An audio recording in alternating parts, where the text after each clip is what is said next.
let us be reminded that as Jesus followers, we are salt and light.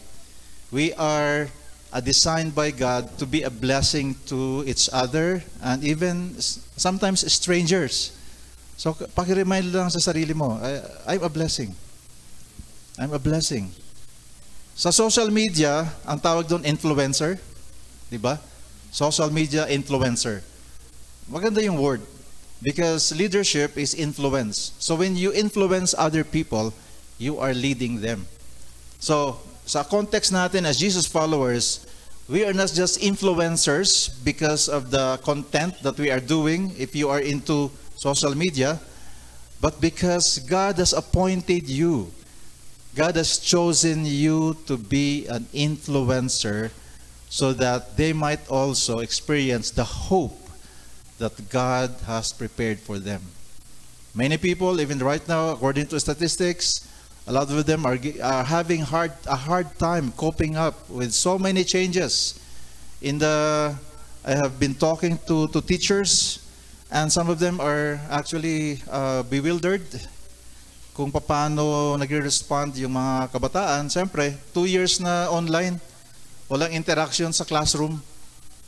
Of course, di ba challenging yun sa mga estudyante natin? So, a lot of people are looking for hope. And if you are a Jesus follower, then God is using you to let them know that there is hope in Christ. Amen? So people would come to you and seek advice. So, Angel, ikaw na lang mag-ano.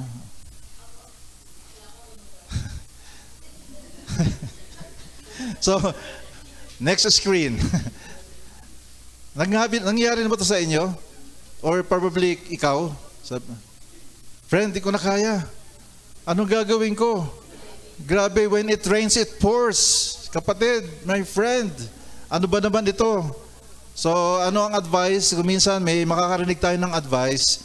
Napaka well-meaning naman. Napaka bigay todo yung pagbigay ng advice. So, yung parang ganyan. Friend, you know what? When God closes the door, God will open a window. Pero sabi ng isa, naku, delikado yan. Pag nasa third floor ako, pag window binuksan, anong pinapahiwatig niyan? Hindi yata maganda yan na God is opening a window. So, ano ang ginagawa nating advice? You know, my friend, God will not give you more than you can handle. You know what? I was also one of them who would give this kind of advice. But unfortunately, this is something that God never said. God never said that He will not give us more than we can handle. The truth is, God allows us to undergo difficult and very adverse circumstances. So, this is one of the biggest misbeliefs about God actually. Why am I sharing this? If you remember, we went through the 40 days in the Word as Jesus followers so that we can be effective in giving hope to others or reminding them that there is hope. Then we have to be accurate in representing God. Di ba yung pagpili ng ambassador ng Pilipinas sa ibang bansa, hindi ganun basta-basta eh. Kahit nakaibigan ka pa nung nag-a-appoint, kailangan merong credentials na tama. So tayo, the Bible calls us as ambassadors of Christ. So as ambassadors of Christ, binigay ni Lord yon as by God's grace, lahat tayo, if you are Jesus follower, representatives. However, we must have to prepare. We must be equipped to fully represent Jesus Christ so that we will be providing truth to others. Kasi baka mamaya, ang sinishare pala natin, hindi pala totoo yun, hindi pala nasa Bible. So ano ang matatanggap nila? Hindi rin totoo. So akala natin nakatulong tayo, pero yung pala hindi. Kaya nga ako, I admit that many years ago, I'm one of those who would tell people, it's okay. God will not give you more than anything you can handle. But when I continued to go to the Word of God, I found out, oops, hindi pala accurate yun. So, here we are with our Mythbusters series. We are trying to demolish myth that would hinder us from fully experiencing the grace the truth of the Lord Jesus Christ. Ang title ng ating particular message ngayon is God never said that He will not give us more than we can handle. I believe this myth came into being due to a misunderstanding of this verse that I'm going to show you. Actually, it's in your handout. In 1 Corinthians chapter 10 verse 13, ang sabi doon, ito yung nagiging text pag nagko-quote nung kanina, sinabi ko na God will not give you more than you can handle. Because it says there, God is faithful, He will not let you be tempted beyond what you can bear. Yun ang nami-misquote, nami-misrepresent, at yun ang ginagamit na basihan nung God will not give you more than you can handle.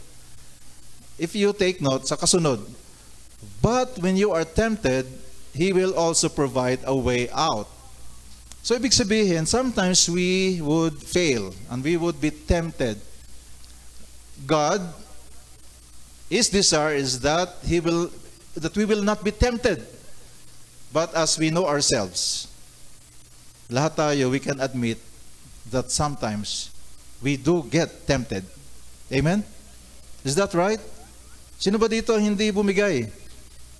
Lahat tayo, in one way or another, bumigay. Maliit man o malaking temptation, some of us would fail and then, oh Lord, natempt ako doon ah. Dapat di ko sinabi yun. Kung minsan nga, hindi natin ginawa, pero naisip naman. Sabi ni Lord, kahit sa inisip mo lang, you are doing it already. Because every action that we are doing comes from here. So, ibig sabihin, nabuo na muna dito yon bago ginawang action. So, ibig sabihin, lahat tayo would experience being tempted and falling into temptation. But the good thing is, the promise of the Lord, teka sandali, Angel. Balik tayo. Yung verse na yon, but when you are tempted, let's read together, He will also provide a way out. Now, hindi tayo nag-iisa sa gumadaan sa mga struggle. Para naman tayo magkaroon na makarelate tayo, let's go to some characters in the Bible. Marami yon pero namili lang ako. Let's go to the Old Testament. Si Gideon, the son of Joash. When he was being appointed by God to be the judge. Noong panahon na yon, walang king ang Israel. Kaya kanya-kanya sila na ginagawa. Ang gulo ng Israel, ang ginawa ni Lord, nag-appoint muna siya ng ang tawag judge. So, one day, an angel went to Gideon at sinabi, Gideon, you are being appointed as temporary ruler of Israel. Anong sabi niya? I'm the weakest in my clan. And my clan is the least in God. Kasi yung kanilang clan, yun yung pinakamahina sa buong lupain nila. Kaya sabi niya, sa clan ko, ako na pinakamahina. Yung clan ko, mahina din. So, God, I don't have what it takes to do what you want me to do. Relate ba to? Kuminsan, pag tayo nabigyan ng assignment, di ko kaya yan, sir. Sa classroom or sa church or wherever, parang hindi yata ako yung nag-fit sa job description mo, sir, ma'am. I don't have what it takes. Kasi, alam mo yung capacity mo sa buhay. Alam natin yung ating kakulangan, di ba? So let's go to another character. Just like us. Si Moses, sikat si Moses, di ba? Maraming version ng movie ang ginawa tungkol kay Moses. Pero nung kauna-unahan ng kanyang ng pagtawag sa kanya ni Lord, ano ang kanyang ginawa? Alibay ang kanyang pinagsasabi kay Lord. No, I'm also slow with speech, sabi niya kay Lord. I'm not a good speaker. I'm not a good leader. And these people are wearing me out. Relate ba tayo nito? Kahit sa school paborito kong bangkitin yung mga group report. Pambihira akong ginawang group leader. These people are wearing me out. I can do it all. I don't have what it takes. So, lahat tayo, in one way or another, we would experience something like this, and to the point of surrender. Ibig sabihin, lahat tayo dumadaan sa napakahirap na sitwasyon. So, hindi totoo na God will not bring us to a situation that is more than we can handle.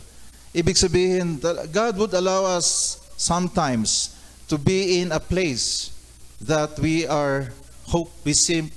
it seems everything is hopeless, that we would like to run away. Takbuhan na, ayoko na, pwede bang mag-quit? Pwede bang mag-resign na? So, file na ako ng resignation. So, kaya lang hindi ka makapag-resign. Meron pa, si Esther. We had our series on Esther last year, remember? And one thing that she said when her uncle Mordecai told her, Esther, God is going to use you. And sabi niya, I'm very, very afraid. Of course, she has all the reason to be afraid. And she was just telling the truth. Sa atin, nangyayari din yun, no? I'm afraid. Lord, I'm afraid. So, kahit na kuminsan, pinipilit na yung magpanggap na, sige, kaya ko to, pero pag talagang dumating na yung D-Day, I'm afraid. Hindi ko na kaya, Lord. It happens to any one of us, to me, and to anyone. There's another one. David, when he committed this sin against the Lord and other people, sabi niya, my guilt has overwhelmed me like a burden too heavy to bear. I can't take it all. I'm exhausted and completely crushed. Do you recall during those times that you did a terrible thing against another person? Probably you have said, or you have or kamali ka sa isang decision, and then you are going through the consequence. At ang naisip mo na lang, pwede bang ipindot yung reset button? Sana totoo yung may time machine so that I can just go back and change the decision that I made, so that I can recreate another path. It's very heavy, di ba? Ang bigat talaga niyan. Kaya sabi pa niya, my groans come from an anguished heart. I don't have what it takes to handle this. Influencers, di ba? Leaders. Lahat tayo ay merong responsibility in one way or another, in your family, in organizations you belong to, and sometimes we find ourselves just groaning. Sana Lord, simple na lang ang buhay. Sana Lord, buti pa nung bata pa ako sa probinsya. Kahit na yung daan namin ay hindi kalsada, semento, basta wala akong problema. Tatawagin na lang ako, kakain na. O kaya, may trabaho man ako, maghugas ng pinggan, magsaing, pero at least hindi ko problema kung wala ng bigas. Problema ni tatay at nanay. Pero ito, when we decide to grow, maranasan natin yan. Even Jesus, when He was here on earth for the first time as a human being, tingnan natin sa next slide. When He was praying in the Garden of Gethsemane, the night before He was to go to the cross for our sins, Jesus began to be deeply distressed and troubled. So even Jesus went through an experience beyond what we can handle, what a human being can handle. So he was deeply distressed and troubled, and then he cried, my soul is overwhelmed with sorrow to the point of death. Ay, ganun pala. Ganun pala. Oo, ganun pala. So probably the question now is, why would God allow us to have more than we can handle? Why would God allow us? Lord, pwede bang wag na? Alam nyo, many years ago, I prayed that prayer na nung narinig ko yung mga testimony ng ibang mga Christians at mga leaders, nakilala ko isang pastor. Nung narinig ko yung kwento, na parang ganyan, more to the point of death. Sabi ko, Lord, pwede ba na susunod na ako sa iyo, pero pwede bang walang ganyan? Lord, pwede walang ganyan sa kwento ng buhay ko? Yung parang kanta natin kanina na, yung story of Jesus. Lord, pwede ba sa story ko, walang ganyan? Pwede bang sa kanya na lang? Di ba pwedeng wish natin yun, no? Na sana, Lord, Si brother, ano na lang, si brother, ano na lang makaranas ng ganyan, Lord, wag lang ako. Pero ito ngayon, why would God allow us or allow you to have more than you can handle? First reason is so that you will be taught how to depend on His presence. God is teaching us to depend on His presence. Remember last Sunday, when we were about to wrap up our message, I reminded each one of us that God created us to be in His environment. Remember, I showed you that fish. Binigyan natin ng pera, binigyan natin ng beer. Pero he will not survive on outside of water, of the body of water, because it is designed to be thriving in a body of water. And so us, God created us to depend upon God. God created us to be connected to Him. And so sometimes when we are going through life, when everything is okay, when everything seems to be moving smoothly, we forget that we should be dwelling in His presence. What happens when we forget that we are supposed to be living in His presence? We depend on others. We depend on ourselves. We depend on circumstances. And before we know it, napalayo na tayo sa Panginoon Diyos. At doon tayo nagkakaproblema na naman. Kaya, sa story ng mga characters sa Bible, like yung kanina napakita ko mga Bible verses, let's remember Jonah.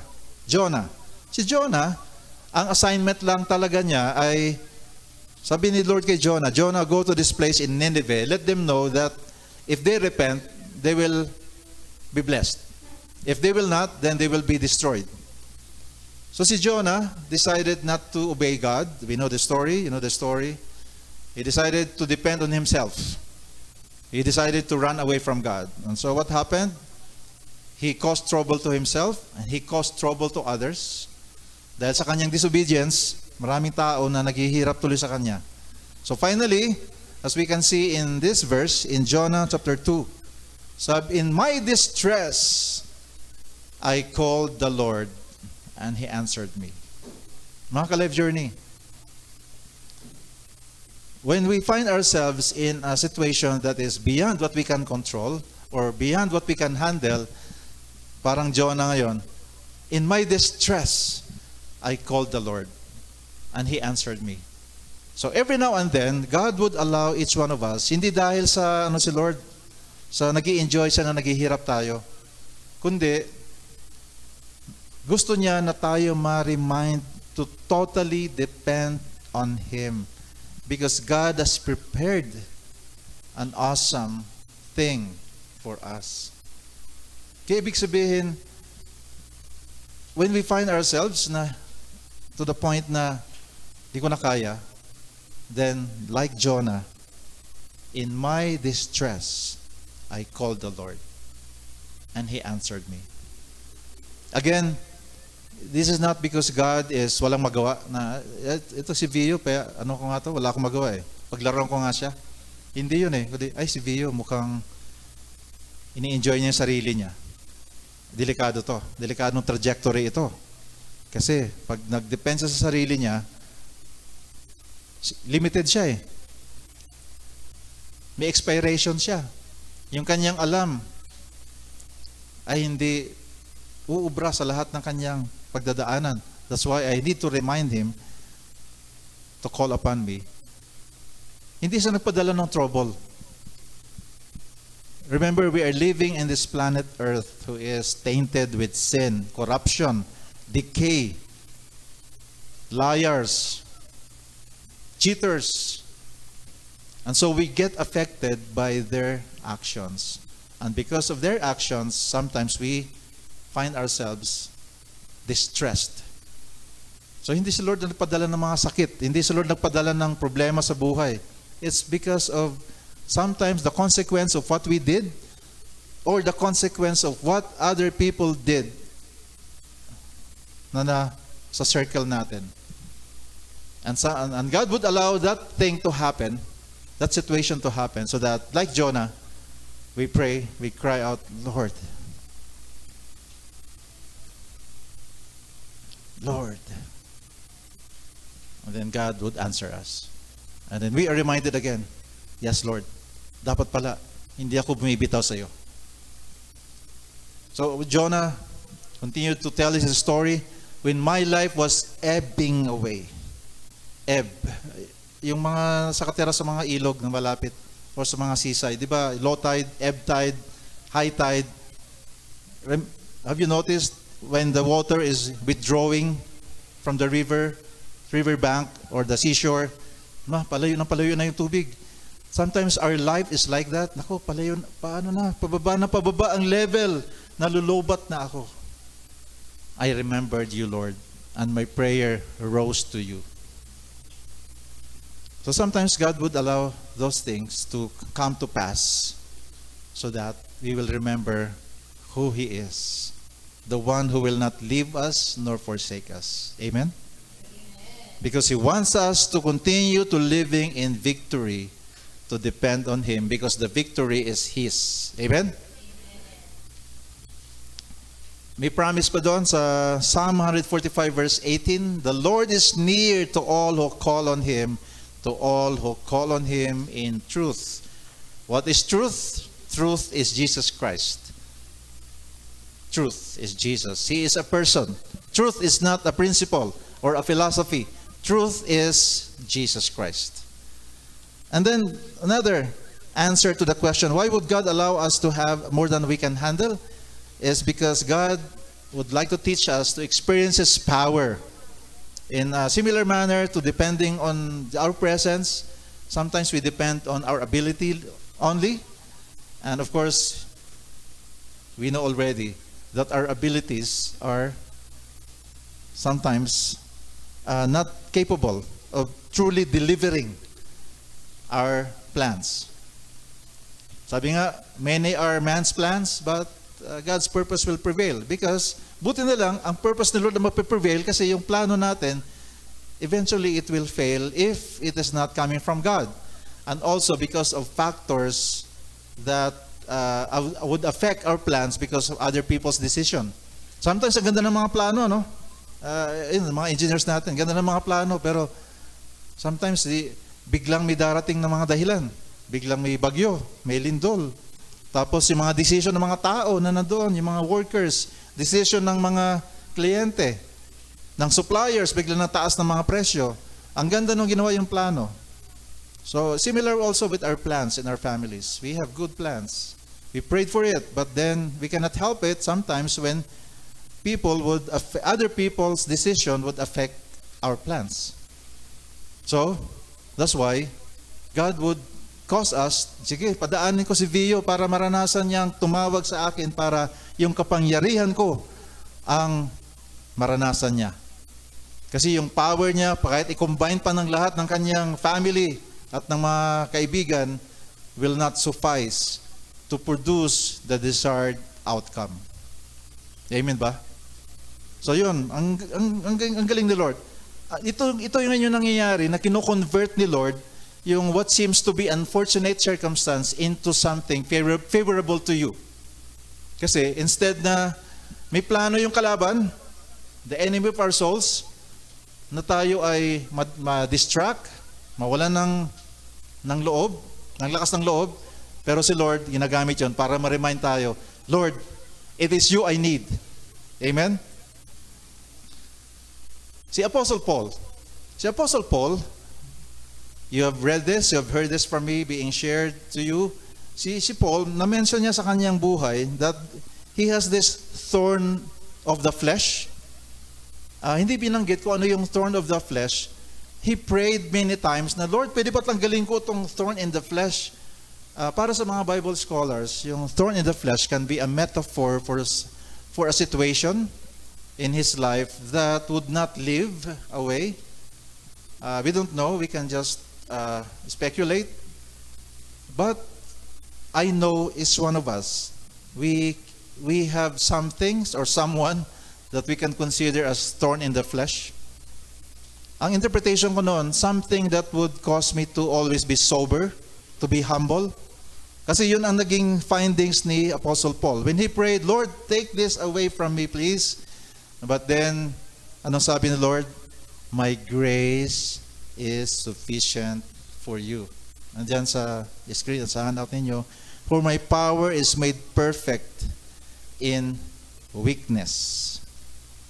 So, sa akin, kaya malaking bagay na buti na lang wala rin kaming katulong sa bahay kasi katulad kahapon, wow, kasama ko si Mayor, daming accomplishment. Pero ang alam ko sa bahay, may schedule akong magsaing, maghugas ng pinggan, maglinis ng sasakyan. So, yung mga yon, pwede tagahugas. Pero yung mga bagay na yon, hindi naman thorn in the flesh para sa akin yun. Hindi pa yon thorn in the flesh. Pero it makes me sober para hindi ako maging mayabang na, wow, ang galing ko talaga. Si Mayor, ka-text ko lang. Pero when we go through difficult circumstance, it reminds us that the power we need is coming from God. Amen? Then yun yung naging conclusion ni Apostle Paul. That because of that thorn in the flesh, ang sabi ni Lord, Paul, my grace is enough for you. Therefore, sabi nga ni Paul, I will boast all the more gladly about my weaknesses, so that Christ's power may rest on me. This is very reassuring, kasi lahat tayo, mayroon tayong kanya-kanyang weakness. So, ibig sabihin, when we remember our weaknesses, we remember also that because of that weakness, when we call to the Lord, then His power will rest on you. Kaya, may weakness ka ba, Errol? Then the power of God is in you. Nakita niyo yun? If you acknowledge that you have your weakness, then the power of Christ may rest on you as you call upon the Lord. Amen? So, ibig sabihin, let's celebrate na may weakness tayo. Yay! May weakness ako, Lord. Yay! Marami-rami rin yun. Ibig sabihin, malaki-laking power ni Lord ang available. Amen ba? Pero wag natin gawing puhunan yung weakness natin. Pero pag nilagay natin sa ating resume yun pag nagsabit ka ng resume, you may submit your resume, apply in this organization. Di pa maraming nilalagay tayo doon. Weaknesses. I'm sure you will not place it, right? Sa usapan natin yun na mga anak ng Diyos. Na alam natin, meron akong weakness dito, pero ang alam ko, dito sa area na to, na weakness ko ito, nandito si Kristo. His grace is enough. Amen? Ano ba ang nahirapan tayo? Sa relationship ba? Sa pera? Then God's power may rest on that. Amen? That's why Jesus came. And another thing, in 2 Corinthians 12, ituloy natin, that is why, for Christ's sake, I delight in the weaknesses. Sinabi ko kanina, sige, let's celebrate kung may weakness tayo kasi ibig sabihin nun, we are recognizing that God will come and rest in us. So na-insulto ka na ba dahil ikaw ay gumagawa ng tama dahil kay Kristo? Ikaw ba ilalong pinahirapan dahil you want to do the right thing? Na-persecute ka ba kasi nakikristo ka na? Then, Christ's power is upon you. When we are going through difficulty, when we are in a situation more than we can handle, for when I am weak, then I am strong in the Lord. Amen? So, huwag tayong matakot na God would allow us sometimes to bring us in a place that is more than we can handle. Because when we are there in that place, yes, Lord, siguradong gagalaw ka dito. Amen? Amen ba? Yung mga taga-life journey, alam nyo to di ba? Marami tayong pinagdaanan individually and as a church, as a family, when we are weak, when we find ourselves very vulnerable and seems to be going nowhere, but when we are always calling upon the Lord, there, God would deliver His promise. In your weakness, I am your strength. Amen? So in my weakness, God is my strength. In Romans 8:26 and 28, in the same way, the Spirit helps us in our weakness. And we know that in all things, God works for the good of those who love Him, who have been called according to His purpose. Amen. Amen. Ibig sabihin, kung may weakness, wag magpanggap. Let God handle your weakness. If you believe that you can be mentored para ma-overcome yung weakness, then go and confess to someone you can trust. This is my weakness. Could you journey with me in prayer? Could you be my accountability partner? This is my recommendation sa ating mga young people. Although alam na ito, sinabi ko na. Always make sure that you have a kuya or an ate or a peer, someone you can trust, and let your weakness be known so that he or she can continue to pray for you and journey with you. Make sure na yung accountability partner mo is the same gender. Kahit din sa ating mga adults na, make sure that you have someone you can trust. It can be one or two persons or probably your life group. That's why isang prayer noon Tuesday. Oh, by the way, i-advertise ko ulit. 5:30 in the morning ng Tuesday, we have this online prayer. 5:30. Medyo nakaka-challenge pero pwede naman ma-overcome. So, let's continue to pray together. Para accountability group din natin yon. Gisingin natin ang bawat isa. 5:30 na! 5:30, pray tayo. 30 minutes lang, 5:30 to 6 a.m. So, anyway, tuloy natin. Ang ganda ng promise ng Romans 8:28, ano?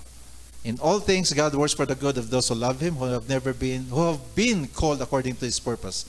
So, pag inamin mo sa Panginoon na may kahinaan ako, Lord, kaya tinatawag kita, Lord. Ang mangyayari, anong promise kanina, Lord? Nabasa natin? Then ang kapangyarihan ng Panginoon Diyos ay nandyan available sa iyo. Kaya wag na tayong magpanggap sa Panginoon. Alam naman niya talaga ang ating kahinaan.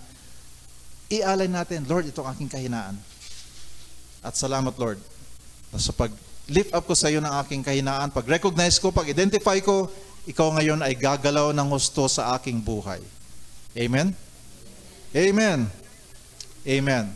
So this morning, mga ka-Life Journey, hindi pala totoo yung sinasabi na advice ng iba at tayo, kung kayo ay nag-advise ng ganyan, it's not true that God will not give us more than we can handle. Because God will allow us to go through that experience so that we can be reminded to depend upon His power and depend upon His presence. Amen? Dahil mahal ka ni Lord, ayaw niyang mapahiwalay ka sa Kanya. Kasi you are designed to be with God always and for eternity. That's how much God loves you. Amen? If you said amen, please stand with me.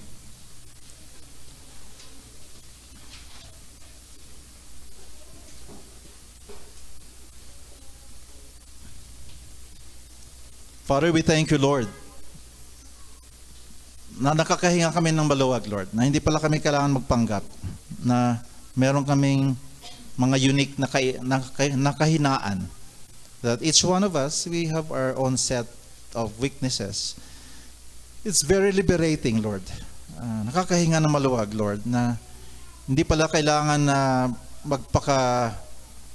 na trabahuin namin, na makorek at baguhin kung sino man kami, kundi kayo pala ang magpapabago when we call upon your name, to depend upon you. Lord, there are many circumstances that would happen in our lives. Sometimes we get to question you, bakit Lord? Bakit pa? Bakit Lord? Sa dami ng tao, bakit sa amin pa nangyari yung ganyan? But God, as we look back sa aming mga naranasan, yun naman yung mga panahon, Lord, na nakita namin yung kadakilaan mo. Kung paano, Lord, na gumalaw ka ng husto sa aming kapaligiran at sa aming buhay. Na Lord, in an amazing manner, kikilos ka, gumagalaw, na hindi kami ang nag-control, kundi kayo, Panginoon. So as a result, lalo kaming namamangha, lalo kaming napapaworship sa inyo, at lalo kaming kumakapit sa inyo, making us decide, Lord, na kung ikaw walang balak na iwanan kami, ganun din kami, Panginoon Diyos. Kung ikaw nga, kung kami nga nakakainis kung minsan, or madalas, pero wala kang balak na talikuran kami at iwanan, then Lord, paano ka namin iiwanan kung ganun ka na napakadakila sa amin? Kaya Lord, this morning, I pray, Lord God, that Jesus Christ, you will be always the center of our lives in our respective families, in respective campuses, workplaces, private or public or government, and especially your church, Panginoon. May you be the center always, Jesus Christ. And may we continue to bow before you, Lord God, and call upon your name. Father, forgive us during those times that we failed, Lord God, to call upon you for your power and for your presence. But today, Lord God, thank you for reminding us. So, Lord, we are choosing this day to continue to call upon you, to depend upon your presence, and to experience your power, Lord God. In Jesus' name, amen. Amen.